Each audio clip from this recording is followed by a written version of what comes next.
उदार जग माही विद सेवा जो तवे दीन प्रणाम सरस नाहि। परमात्मा अगर चाहे महाराज प्रवृत्त हो जाते हैं, अब के जैसा उदार इस संसार में कोई नहीं है, केवल परमात्मा ही है। अब महाराज ऐसी सुंदर लीला करते रहे।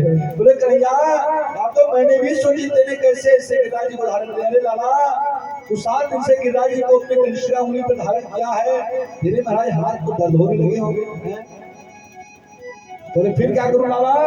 बोले ऐसे करे कि थोड़ी देर हम सब लठिया का सहारा लगा रखे हैं और थोड़ी देर जा तू जल जलपान कुछ करा, थोड़ी देर महाराज हम लोग। बोले अरे तो ये गिरिराज आप लोग धारण किए रहोगे? बोले अरे का तू ही समझे क्या मैं ही केवल धारण किया हूँ? बोले अच्छा। बोले अरे जो हमने लठिया लगा रखी इतने लोगों ने, सारे ब्रजवासी ने, अरे लाला तू समझे क्या मैं ही केवल गिरिराज धारण किया हूँ? बोले नहीं भैया। फिर बोले आप चिंता ना करो, बोले जाओ जाओ। बोले जाए भैया? बोले हाँ जाओ कन्हैया, काय को चिंता करने की बात है, थोड़ी देर आप थक जाओगे, थक गए होगे, इतना दिन हो गया, हमारी लठिया लगा रखी, थोड़ी देर हम लोग आराम कर लेंगे, आप आराम कर लो, हम लगा रखेंगे। बोले ठीक है। जैसे भैया कन्हैया ने बोला भैया जाओ। बोले अरे काहे को पूछ रहे बार बार? अरे जा भाई मैं काहे को कह रहे हूँ जा। जैसे कन्हैया ने हल्का सा अपनी कनिष्ठा उंगली धारण किया, अरे भैया बचाओ, अरे कन्हैया बचाओ भैया, ये तो गिरिराज जी नीचे चले आ रहे हो। बोले अच्छा। बोले महाराज फिर जैसे कन्हैया लगाए फिर गिरिराज जी महाराज उठ गए। सारे ब्रजवासियों को लठिया महाराज चटपट करके साथ टूट गए महाराज, सारी लाठी टूट गई। अब ब्रजवासियों के मन में आ गया ये हो ना हो ये भगवान है। कन्हैया ने सोचा अगर मैं कह दूंगा मैं भगवान हूँ तो भगवान की सेवा कैसे होती है। अलमारी में 2 चिरौंजी दाना, 1 गिलास दूध, हम जाएंगे महाराज हमारे श्री राम लोट यादव जी के यहाँ सुंदर 17 तारीख को भंडारा है, भोजन पाने, और भगवान को 1 गिलास दूध रख दिए, भैया आप यही पाना 1 गिलास दूध पी के काम चलाना, हम तो जाने जगह माल पानी छान। बोले अगर बता देंगे भगवान है तुम्हारा सब आनंद कितना हो जाएगा। भगवान बनने में आनंद नहीं है, यहाँ तुम्हारा आनंद लेने में ही आनंद है। बोले भैया तू काहे को भ्रम में पड़े? अरे मैं काहे को भगवान हूँ? अच्छा बल्लभन तू बता, जब तू गैया चरावे मेरे साथ गया हूँ? बोले हाँ भैया कन्हैया। बोले मेरे साथ में कुश्ती है? बोले हाँ। तो कुश्ती में कौन जीता? बोले मैं जीता। बोले फिर मैं काहे को भगवान हूँ? बोले हाँ भैया तेरे तो सही कही, बात तो सही है। और ऐसी सुंदर ठाकुर जी लीला करते हैं और तो सब अंतर्यामी है। एक तेन हस्तेन कृत्वा गोवर्धनाचलमो दधारि लीलया कृष्ण छत्राकामिव बालका। बोले कैसे? जैसे बरसाती सरोवर अथवा उसके समय देखते होंगे पानी जो बरसता है, एक बरसाती छाता उत्पन्न होता है नदी के किनारे किनारे बगीचे में छोटे छोटे, उसको बच्चे बरसाती छाता को अपने ऊपर टांग लेते, देखो देखो मैं छाता लगा लिया, एक मिनट फूट जाता है। बोले ऐसे तेने गिरिराज को धारण कर लिया है, जैसे बालक बरसाती छाते को धारण करते हैं। ब्रजवासी बोले वासप्ताहयारो बाला कामाहे विधारणो ततो माना जायते शंका विद्वाद तवाजे। बोले महाराज नंद बाबा सही बताना, जो आपका पुत्र है क्या ये सही सही भगवान है? नंद बाबा ने कहा भैया गर्गाचार्य जब नामकरण आए थे तो ये तो कह रहे थे कि नारायण के समान इसके गुण होंगे, लेकिन उन्होंने ये नहीं कहा कि नारायण है, ये तो बताया था इसके बहुत नाम होंगे, अनंत नाम होंगे, अनंत इसके महाराज कलाएं होंगी, सारे कार्य करने में ये सक्षम होगा। बोले हमको ये शंका लगी रहती है, लगता है भगवान है। नंद बाबा सही से बताना। बोले कहाँ तो 7 वर्ष का बालक, कहाँ विशाल पर्वत, इसने अपने कनिष्ठा उंगली में धारण किया। अगर हमको आपको कनिष्ठा उंगली में महाराज 1 पाव का कोई पाठ दे दिया जाए तो भी महाराज हमारा उंगली गिर पड़ेगा, तुरंत उसको भी धारण नहीं कर पाएंगे। नंद बाबा ने कहा ब्रजवासियों ये छोरा तो मेरा है, ये तो कन्फर्म है, ये छोरा मेरा है, किंतु जब गर्गाचार्य इसका नामकरण कर रहे थे महाराज उन्होंने यही कहा लाला ये नारायण के समान होगा, इसकी जो बल है नारायण के समान होगा।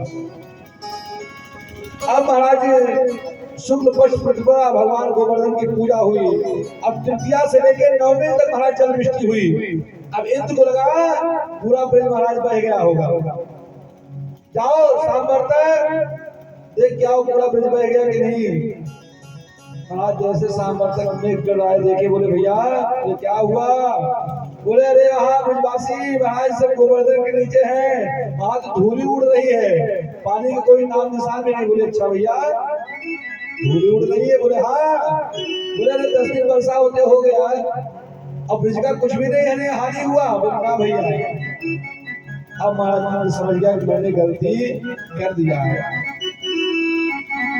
भाई कोई प्रधान हो और उससे गलती हो जाए तो सीधे विधायक का महाराज चरण पकड़ ले काम बन जाएगा। गलती तो हो ही गई हमसे, अगर हम और गलती करेंगे तो महाराज समस्या का सामना करना पड़ेगा। अब कोई विधायक हो तो मंत्री पास पहुंच जाए, मंत्री हो तो मुख्यमंत्री पास, और मुख्यमंत्री हो सीधे प्रधानमंत्री महाराज, तो सब कार्य बनते चले जाएंगे। और अगर अपनी अकड़ में रहा अरे ये मेरा क्या करेंगे, तो भैया पद की तो प्रतिष्ठा होती ही है, वो अपने आने वाले समय पर अपना रूप दिखा ही देगा। इसलिए अब क्या किया जाए, हरि शरणम हरि शरणम हरि शरणम हरि शरणम। अब भैया लगता है परमात्मा है और इसके शरण में नतमस्तक हो जाना चाहिए, इसी में भलाई है। इंद्र महाराज आए, विशुद्ध सत्यो तव धाम शांतो तमोमयमोघस्तमस्तु मायामयोऽयं गुणसमं प्रवाहो न विद्यते गहनानुबन्धा। हे प्रभु आपका स्वरूप परम शांत है, आप विशुद्ध सत्य गुणों में स्थित हैं। यह प्रपंच महामाया है और आपके रूप ज्ञान होने वाले आपसे प्रतीत होते महाराज। बोले कैसे, मां महेश्वर श्री मदांदो दंड पाणे नमस्ति तम भ्रंशयामि संभक्तो यस्य चेक्षाणक्यहं। भगवान कहते हैं इंद्र का जो ऐश्वर्य है, धन संपत्ति सम्मान मद के कारण वो अंधा हो जाता है, वो मुश्किल नहीं देख पाता।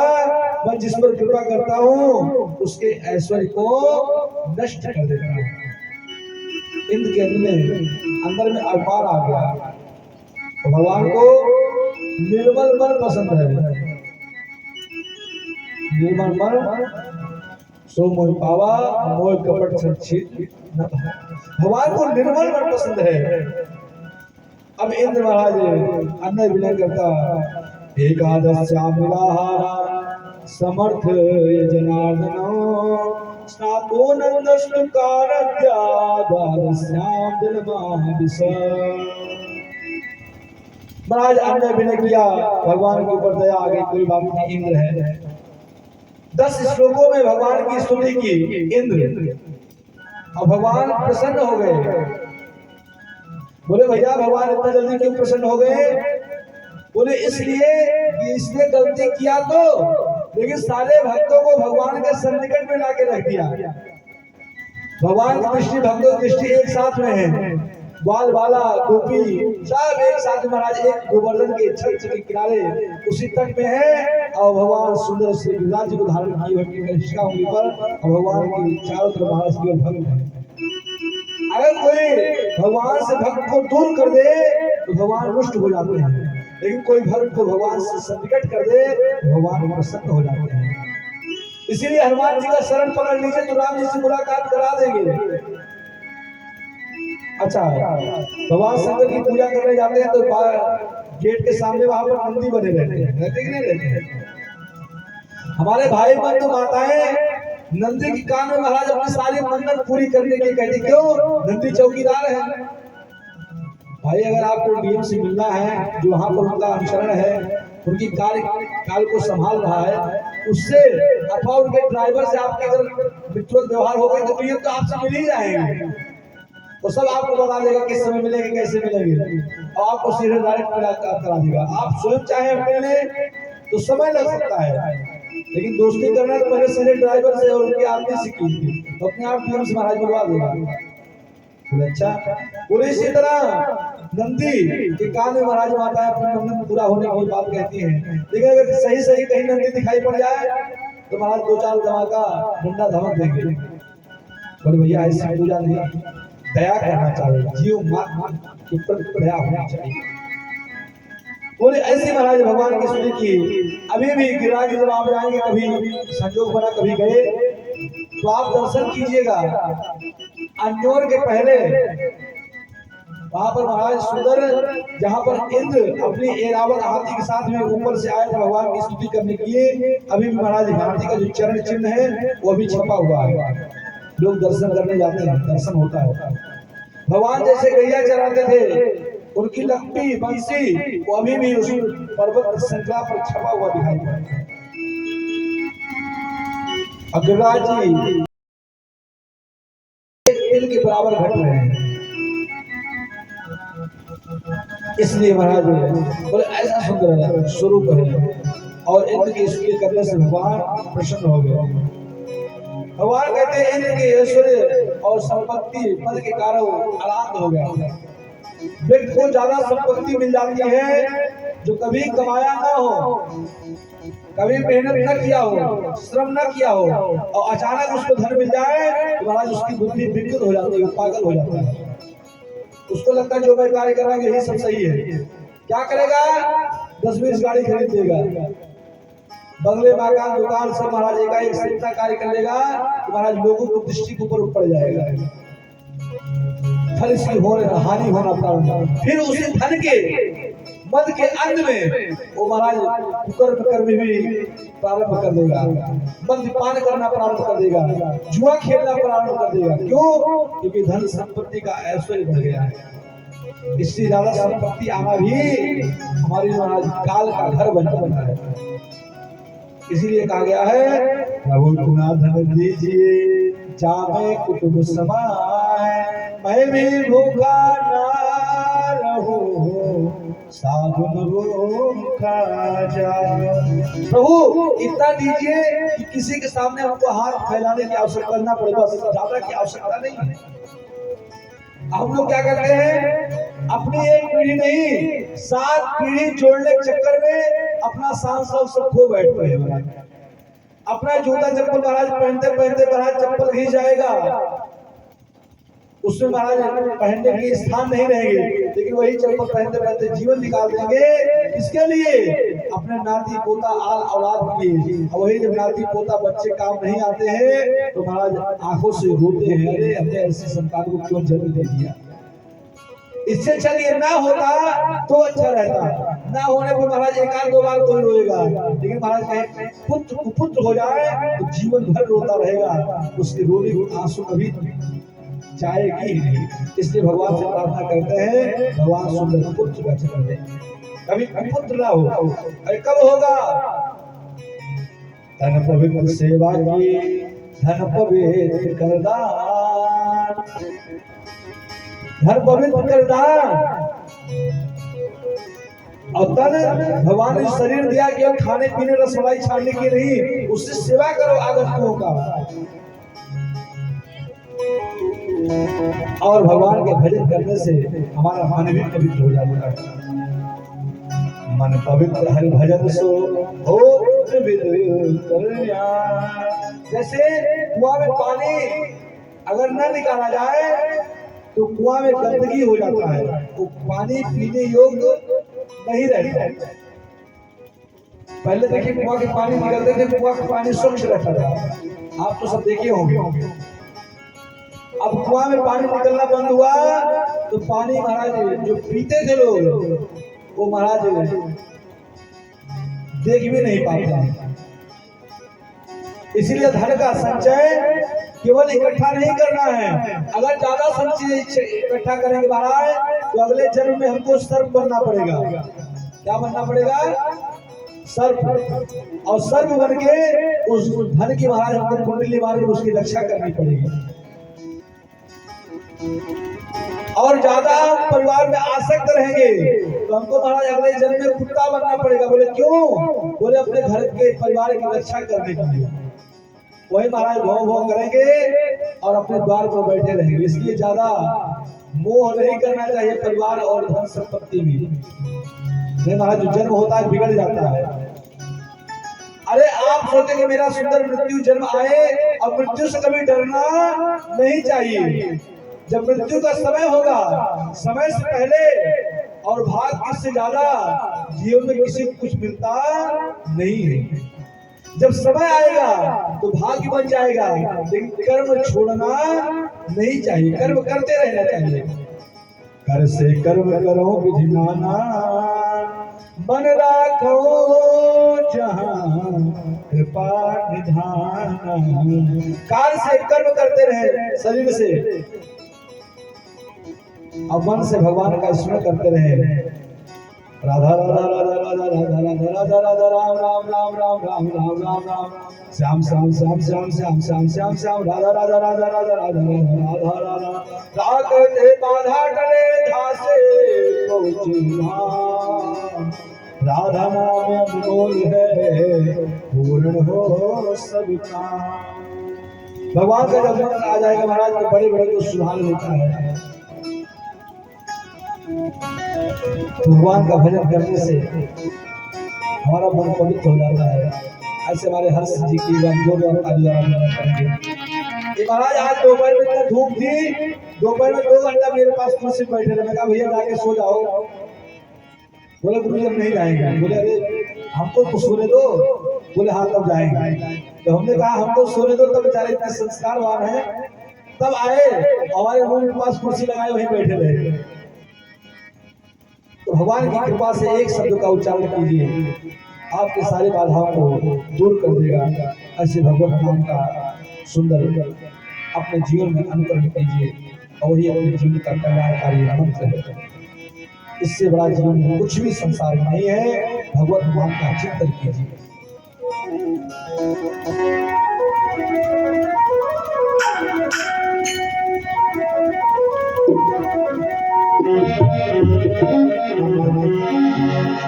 अरे मैया यशोदा ये तेरा कन्हैया,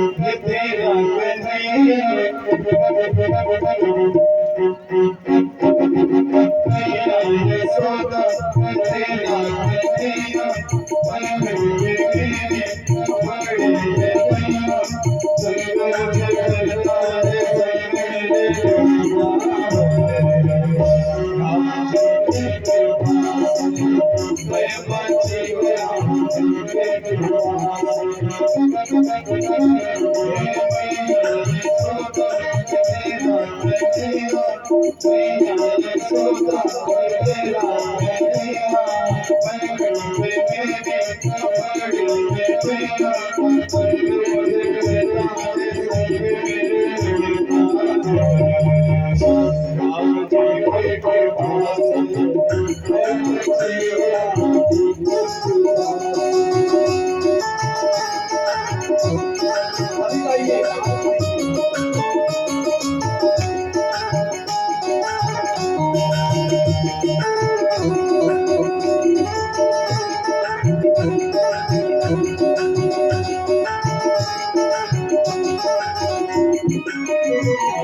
गोकुल की गलियों में जमुना के नारे, वो मोहे कंकड़ियां छुप छुप के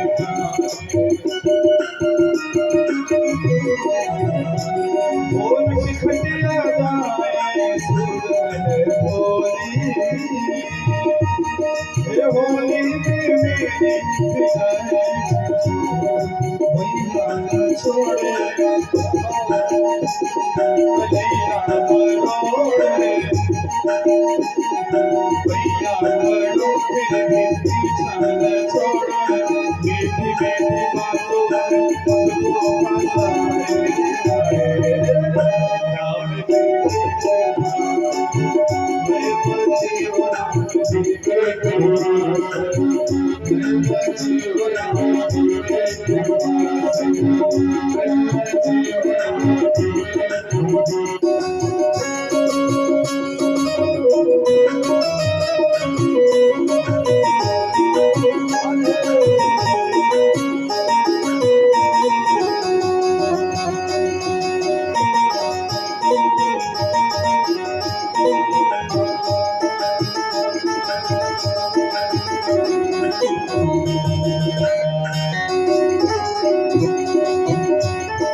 जब जब बजाए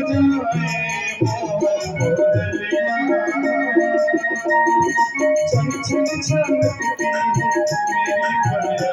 मेरी पड़ियाँ से जब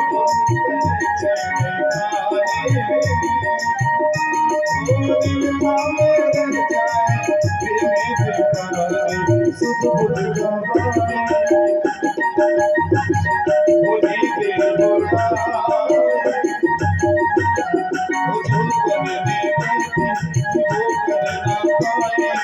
बड़े मुश्किल से दिल को संभाला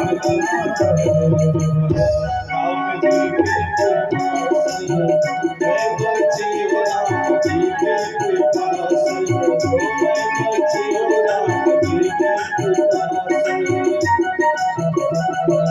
ओ ना मेरे सबसे बड़ा तेरो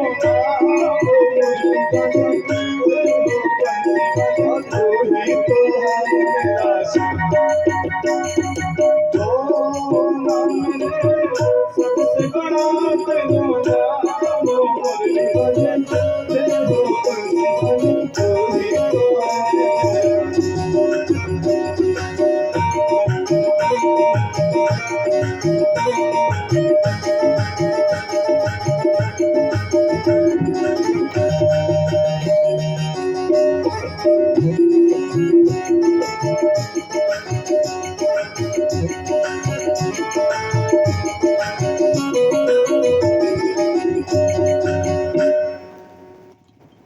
हरे कृष्णा। बोले बांके बिहारी लाल की जय। बोले भैया बड़ी सुंदर जो इंद्र ने ऐसा सुंदर सौंदर्य किया और भगवान बड़े प्रसन्न हो गए। बड़ा ही सुंदर आशीर्वाद के स्वरूप में अंतरण करते हैं। और इस कलिकाल में एक ही स्वरूप है भगवान का भजन करने का। भक्ति मुक्ति सहायात पिशाचे हृदय वर्तते मम प्रेम सुखमो स्यात् कथम ज्ञात भवे। बोले महाराज नारद भक्ति स्वरूप का एक स्वरूप है। परमात्मा भक्ति के बदले एवं भोग की कामना करते हैं तो समझ लो भक्ति नहीं है। परमात्मा के भक्ति के बदले अगर हम इच्छा की कामना करते हैं मेरी इच्छा की पूर्ति हो जाए तो समझ लो भक्ति नहीं है। इसलिए परमात्मा के चरणों में भक्ति की जाए और निष्काम की जाती है। सकाम भक्ति परमात्मा स्वीकार नहीं करते। भगवान से निष्काम भक्ति करना चाहिए। जो मन में कोई कामना ना हो ऐसी भक्ति अपने जीवन में अनुकरण करना चाहिए। और ये भक्ति करना प्रारंभ करेंगे जा पर कृपा राम की होए ता पर कृपा करे सब कोई। जिसके ऊपर परमात्मा चिंतन करते हैं स्मरण करते हैं वो महाराज भक्ति सूत्र में अपने आप ही बदल जाता है।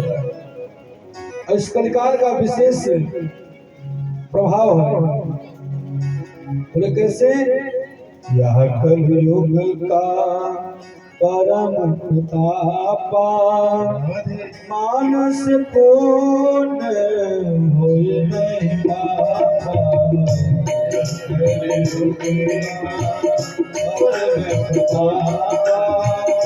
मानस पूर्ण होए नहीं पापा।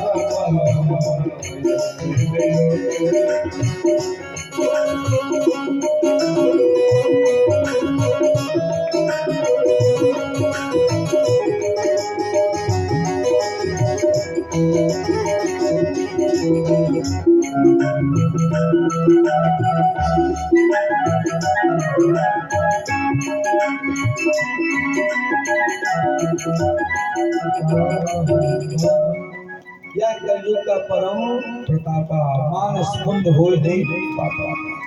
इस कलकाल में अगर मानसिक स्वरूप में कहीं पाप हो जाता तो उसका प्रायश्चित है। केवल आप कर्ज से न कीजिए तो महाराज उसका पुण्य फल आपको मिलेगा।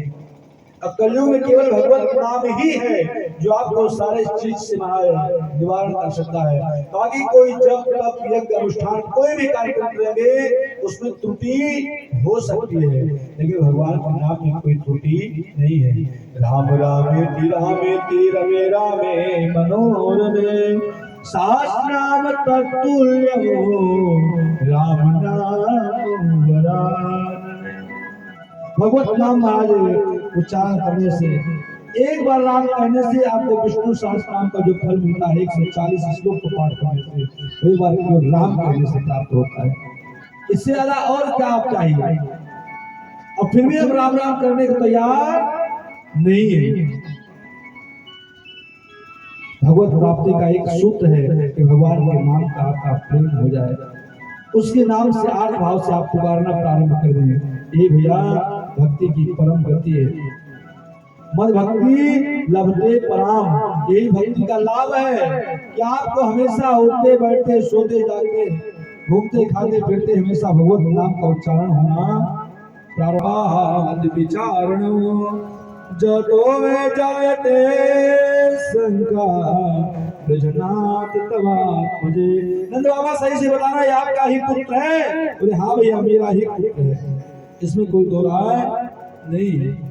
महाराज सबके मन में इंद्र आकर स्तुति करते हैं, चिंतन करते हैं, भगवान उनको क्षमा कर देते हैं। उसके बाद मन में जिज्ञासा हुई, अच्छा भैया तू बता तू भगवान है? भगवान ने कहा बार बार कह रहे हैं मैं कहीं देखा हम ही भगवान है। बोले हाँ हाँ हम ही भगवान है, बताओ अगर मान लो मैं भगवान हूँ तुम्हें क्या चाहिए? बोले अच्छा तू भगवान है कन्हैया? बोले हाँ भैया मैं भगवान हूँ, लेकिन मैं भगवान हूँ तुझे क्या चाहिए तू बता सुदामा।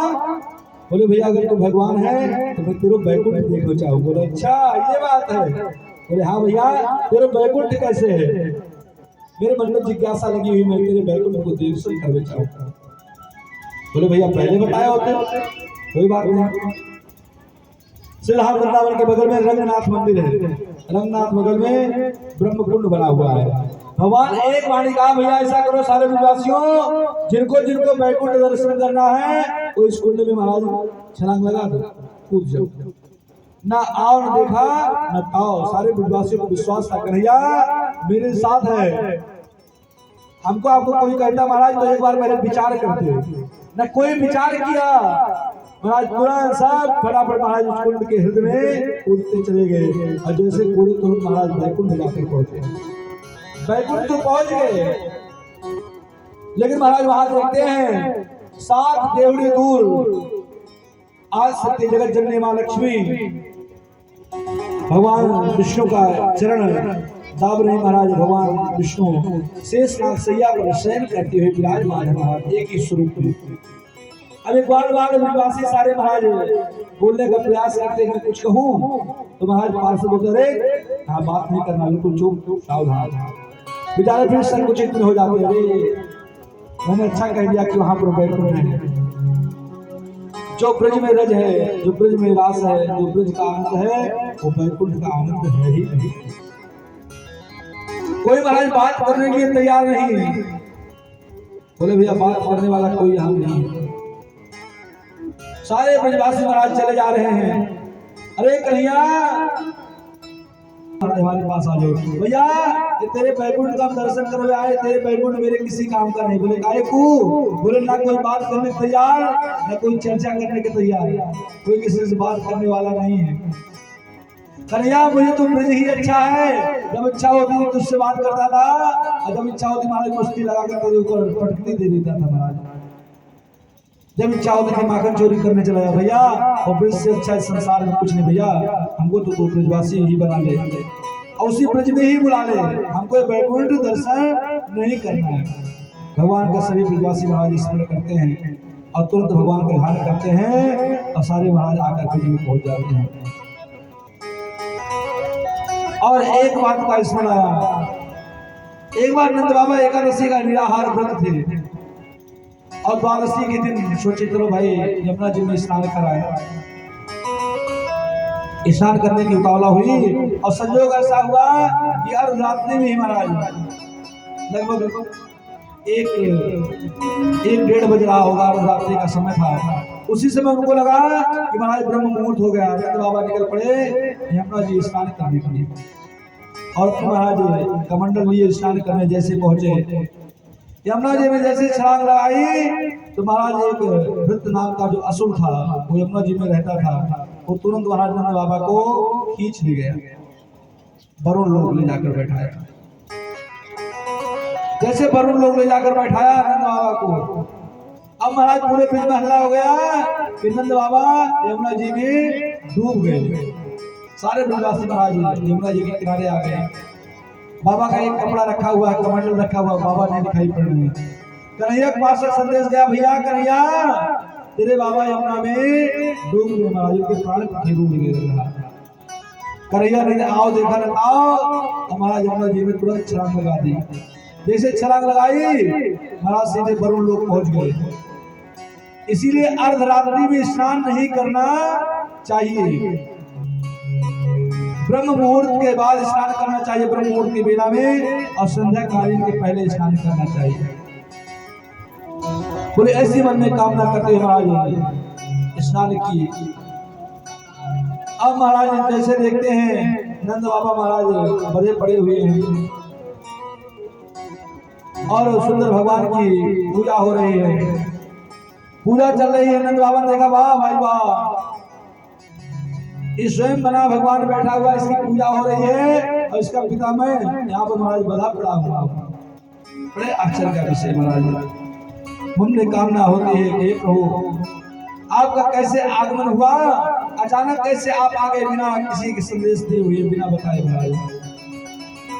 जैसे देखते हैं उपस्थित होते हैं, अनुकरण करते हैं महाराज। नंद बाबा ने देखा, अच्छा महाराज मेरे बाबा बंधे हुए हैं और वरुण लोग उपस्थित हैं। ठाकुर जी की मंगल कामना की उपस्थिति होते हुए इसी बीच में हमारे आपके बहुत ही कर्म स्वरूप में उपस्थित ठाकुर जी की मंगल कामना करने के लिए यहाँ पर हमारे भैया सूबेदार शर्मा जी, जो कि महाराज गोसाईगंज से और इस परिवार के ये महाराज गांव के भाग्य भी हैं, और सभी के नाम की बार हमारे भैया के लिए जोरदार ताली द्वारा आप लोग स्वागत और सम्मान करेंगे। साथ में हयात नगर से हमारे अतुल जी और चंद्र भाई उनकी माता जी और श्रीमती अंजलि भाभी, ये सब हमारे उपस्थित सभी पूर्व परिचित स्वरूप में यहाँ पर उपस्थित हैं। एक बार सभी के बाद जोरदार ताली द्वारा आप लोग अभिनंदन करेंगे। ताली बजाने में संकोच नहीं करेंगे, ताली बजाने में बिल्कुल कंजूस नहीं करें, जोरदार आप लोग स्वागत करें। हमारे सूबेदार भैया सबका स्वागत और सम्मान भी करने के बाद जोरदार ताली द्वारा आप हैं। ये बड़ी कृपा बेचारे हर कथा में महाराज पहुंचते रहते हैं और हमारी कथा के अक्सर उपस्थित रहते हैं। सारी कथाएं की रूपरेखाएं जो आसपास के क्षेत्र में उपस्थित होता है उसमें भी आपका बड़ा योगदान रहता है, तो जोरदार आप लोग अभिनंदन करेंगे। आइए हम लोग उसी स्वरूप का अनुकरण करते हैं। बड़ा ही सुंदर भाव है और स्मरण आ रहा है। बोले भैया ऐसी सुंदर दृष्टि समकक्षी होनी चाहिए। बोले अच्छा, आपकी भावना श्रेष्ठ होनी चाहिए। हमारे आपके सन्निकट में उपस्थित ठाकुर जी की लीला का सुंदर दर्शन करें। बोले भैया वरुण जी महाराज तो उपस्थित हो गए हैं सैलाब नदी में, और जैसे ही देखिए महाराज उनके मन में हुआ कि महाराज परमात्मा ही है, और महाराज पूजा पाठ हुआ, सेवा शुश्रूषा हुआ, देखकर सब प्रसन्न महाराज चित्त रह गए। एक मन में कामना हुई महाराज कि अगर ये परमात्मा है तो ये कैसे उपस्थित है यहाँ पर, कैसे बैठा हुआ है। भगवान को पूछे भाई आपका आगमन कैसे हुआ? बोले भैया ये आपके पिताजी उपस्थित हैं। बोले हाँ। बोले भैया मुझसे गलती हो गई। बोले कौन लेकर आया? बोले मैं लेकर नहीं आया हूँ। बोले वृत्त नाम का एक राक्षस था, वही लेकर महाराज आया हुआ है, और इसके सन्निकट में महाराज ये भी चले आए हैं। तुरंत महाराज छुआते हैं, तुरंत महाराज वहां से वरुण देव को ऊपर ले जाकर अलंकृत करते हैं, उपस्थित होते हैं, और भगवान जैसे ऊपर आते हैं अपने पिताजी को लेकर, तो महाराज कहते हैं अगाता महामेन आदि हो हम तुम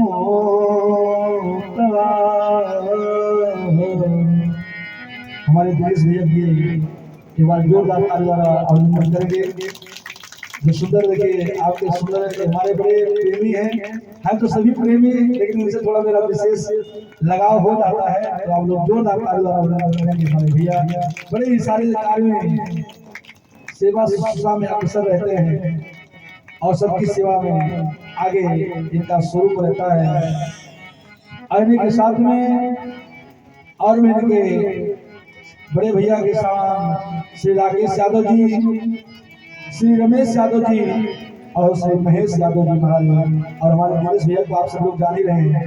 ये हमारे सबका स्वागत और सम्मान करेगा। जोरदार ताली द्वारा आप लोग अभिनंदन करेंगे। ताली बजाने में कंजूसी न करें। सबका सुंदर स्वागत और सम्मान का कार्यक्रम शुरू चल रहा है, उसका आप सभी लोग अनुकरण करें। ठाकुर जी की मंगल कामना, सबको सुंदर विदाई भी दे रहे हैं। एक तो महाराज स्वरूप है और एक ही स्वरूप का अनुकरण हम लोग भी कर रहे हैं। ठाकुर जी की लीला का दर्शन करें महाराज।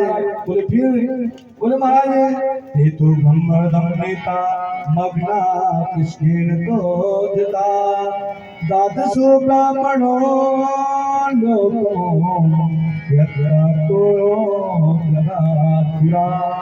भगवान ने कहा भैया आपने मेरे बैकुंठ का दर्शन कर लिया महाराज। ब्रजवासियों का नाम खुशी करने लगे, भैया मेरा बैकुंठ कैसा है? बोले बहुत अच्छा है, बड़ा ही सुंदर महाराज अनुकरण की। उस बैकुंठ का दर्शन करने के बाद मेरा मन खुश और पवित्र हो गया। ऐसा सुंदर बैकुंठ महाराज है।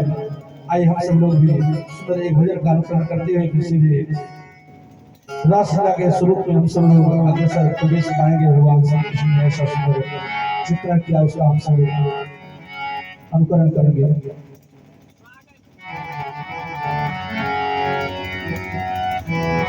राधे राधे राधे राधे श्री राधे राधे राधे राधे श्री राधे राधे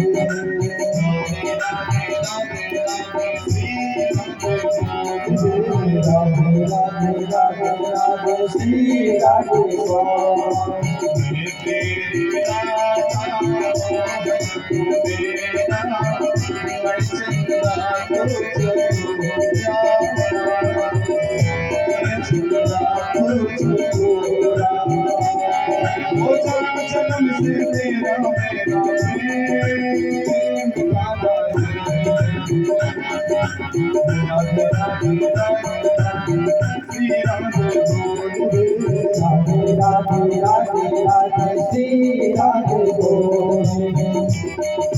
सभी लोग आइए।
Thank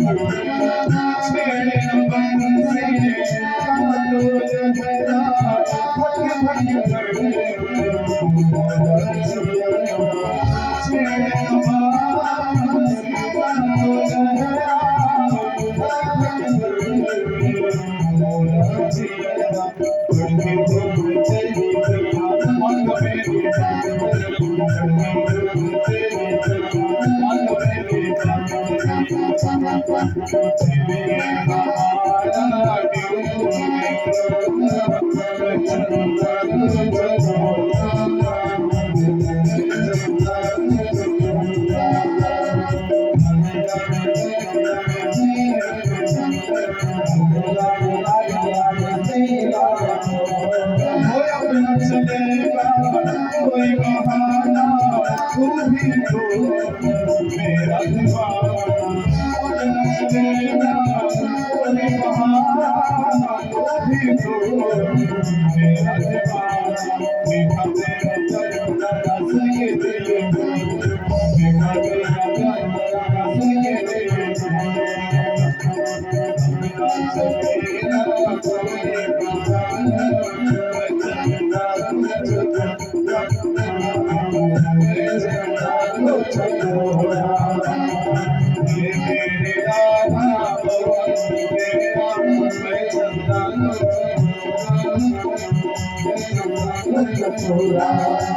बोली बाकी बहलाल की बड़ा सुंदर महाराज ठाकुर जी का अनुकरण हुआ। उस लीला के स्वरूप में बड़ा सुंदर, जैसे महाराज भगवान का सुंदर सौंदर्यकरण हुआ। भगवान ताराते सदो उल्मल का विचरत योग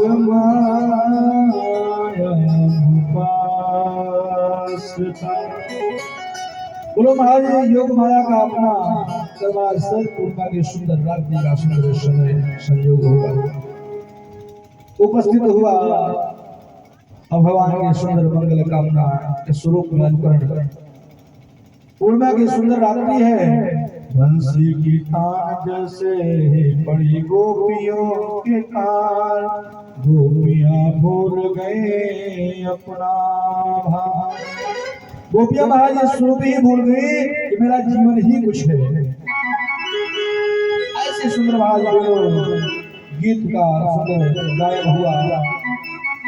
प्रथम सुमिर भागवत भक्त भगवत माने, द्वितीय राधे भक्त व्यास भागवत बखाने, तृतीय करे गुरु सवज दक्ष सर्वज्ञ रसीला, चौथे होय विराट बसे वनराज बसीलो, पांचवें भोले जय सुधे तब छठे भारास की, सातवें कावेरी श्री स्वामी हरिदास की। ऐसे सुंदर महाराज कारण गोपियां सब स्मरण करते हैं। महाराज गोपियां विष्णु गीतम तदवर्धन ब्रजस्त्रिया कृष्ण गृहे मानसा, आज दूध निकाल रही थी गैया का, और जैसे ही कान में बंसी पड़ी और महाराज दूध की बर्तन जो था वही रख दिया और दौड़ पड़ी भगवान श्री कृष्ण के मंदिर में। महाराज एक दो गोपी महाराज दूध को सुंदर गर्म कर रही थी, चूल्हे पर रखी हुई थी। जैसे ही बंसी पड़ी और तुरंत महाराज दौड़ लगा दी भगवान से मिलने की। एक गोपी तो महाराज भोजन परोस रही थी और जैसे ही गोपी के कान में बंसी की आवाज गई महाराज दौड़ लगा दिया भगवान से मिलने की। बोले अच्छा। बोले महाराज एक गोपी तो महाराज लीला गोपी पेंटिंग कर रही थी और महाराज जैसे आवाज गई और गोपी महाराज दौड़ लगा दिया भगवान श्री कृष्ण से मिलने की। स्वागतम हो महाभाग प्रियम तुम कर्माणिवा, ब्रजस्तारा वयं कष्टे दूरागमन कारण। अरे देवियों तुम्हारा स्वागत है, आइए आइए आपका स्वागत है, आपके आने का कारण क्या है? गोपी महाराज से खड़ी हो गई। अच्छा बंसी बजाकर आपने ही बुलाया और आप ही इनसे पूछते हैं आपके आने का स्वागत क्या है, कारण क्या है? अगर आपको कोई निमंत्रण दे भैया आइए मेरे घर और आप उसके घर पहुंच जाएं, और जैसे घर के सामने पहुंचे, बोले भैया आपके आने का कारण क्या है, हमको आप बताइए। बेचारे बड़ा स्तब्ध हो जाएगा, मैं क्या कहूँ क्या ना कहूँ। बुलाया आपने बंसी बजाकर, और महाराज बुला कुछ भी आप रहे हैं। अच्छा अच्छा, शरद पूर्णिमा की रात्रि है ना, आपने देखने आई होगी, इतना सुंदर रात्रि है, सुंदर महाराज पंछियों का गुंजाय हो रहा है। देवी अब आपने रात्रि को देख लिया है, कहीं ऐसा ना हो जाए कोई शेर भालू आपको महाराज खा जाए, इसलिए समय से पहले महाराज आप चली जाइए। अच्छा अच्छा, आपने इसलिए आई अपने पतियों से महाराज झगड़ा करके चली आई, इसलिए यहाँ पर चली आई रात में। बोले ना ना, मैं इसलिए भी नहीं आई हूँ। देखो स्त्रियों का सर्वस्व उसका पति है, और अब आपने रात्रि में देख लिया, दर्शन भी कर लिया, अब तो महाराज सीधे यहाँ से चले जाओ। महाराज ऐसे सुंदर वेदना करते हैं। अच्छा मुझसे मिलने आई थी तो महाराज आपकी भावना श्रेष्ठ है, और हमारी आपकी मुलाकात भी हो गई है, अगर आपका हमारा मिलन हो गया हो तो आप यहाँ से लौट कर चले जाइए। महाराज ऐसा सुंदर निवेदन करते हैं लोग। हे विभो भवान एवं निशस गति तुम अर्हति, हे सर्वव्यापक को आपको इस तरह निष्ठुरता पूर्वक नहीं बोलना चाहिए। समस्त विषयों को त्याग करके मैं आपके पास आई हूँ, हमारा त्याग मत कीजिए। हे प्रभु, पहले मेरा मन घर के कामों में लगता था, किंतु जब से आपकी बंसी मेरे कर्णपुरों में गई, तब से मेरा काम धाम में मन लगता ही नहीं है, जो मन आपके पास ही नहीं। अगर मैं चली भी जाऊंगी आपके कहने से, तो महाराज मेरा मन लगने वाला नहीं है।